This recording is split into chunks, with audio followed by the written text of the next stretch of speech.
Wow, what a nice new car you have there. However, you may be wondering, how exactly do I record this on a balance sheet?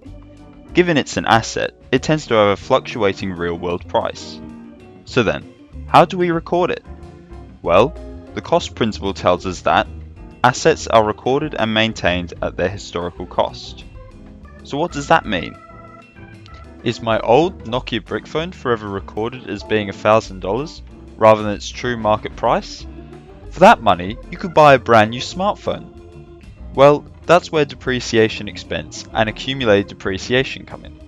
For each accounting period that the asset is owned in, the depreciation expense is debited, whilst accumulated depreciation is credited.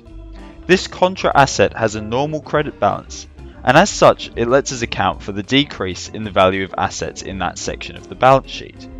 So now, to get a rough idea of its approximate market value, we could take its historical price and subtract the accumulated depreciation. This lets us comply with the cost principle while retaining an accurate account of an asset's value. So, to recap, we first record the asset through a typical journal entry. However, for each subsequent period, we record the amount in which the asset has devalued, debiting depreciation expense whilst crediting accumulated depreciation. Now you know this, you should be able to accurately record the value of an asset.